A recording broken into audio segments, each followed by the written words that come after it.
सरल भाषा में ये बिल क्या है कहना चाहता हूं कि पाकिस्तान, बांग्लादेश और अफगानिस्तान जो 3 देशों की सीमाएं भारत को छूती हैं, वो तीनों देशों में हिंदू, जैन, बौद्ध, सिख, ईसाई और पारसी ये लघुमती के लोग, वहाँ की लघुमती के लोग जो भारत में आए हैं, उनको किसी भी समय आए हैं, उनको नागरिकता प्रदान करने का इस बिल में प्रावधान है।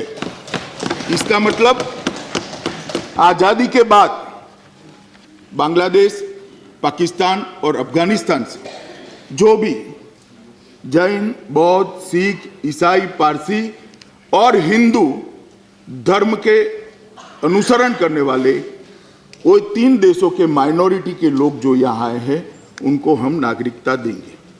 दूसरा, नॉर्थ ईस्ट में, पूरे नॉर्थ ईस्ट के अंदर अलग अलग प्रकार से नॉर्थ ईस्ट के हितों की चिंता भी की है, इसको मैं बाद में बताऊंगा। मान्यवर, लोकसभा में चर्चा चली, कुछ अखबारों के मैंने आर्टिकल भी पढ़े हैं। एक बहुत बड़ी भ्रांति फैलाई जा रही है कि बिल माइनॉरिटी के खिलाफ, ये बिल विशेषकर मुस्लिम समुदाय के खिलाफ। मान्यवर, मैं पूछना चाहता हूं, जो इस देश के मुसलमान हैं, इसके लिए इस देश के अंदर कोई चर्चा का, कोई चिंता का सवाल ही नहीं है। वो नागरिक है, रहेंगे, उनको कोई प्रताड़ित नहीं। मगर आप चिंता किसकी कर रहे हो? किसकी चिंता कर रहे हो? पाकिस्तान से क्या आप चाहते हो कि पाकिस्तान से भी जो मुसलमान यहां आए, इसको भी हम नागरिक बना दें? बांग्लादेश से जो मुसलमान आए, इसको भी नागरिक बना दें? अफगानिस्तान से भी जो मुसलमान आए, वो नागरिक बना दे? तो क्या कहना चाहते हो? पूरी दुनिया में से जो भी मुसलमान आएगा, इसको हम यहां नागरिकता दे देंगे? किस तरह से देंगे? देश कैसे चलेगा? ऐसे नहीं चल सकता।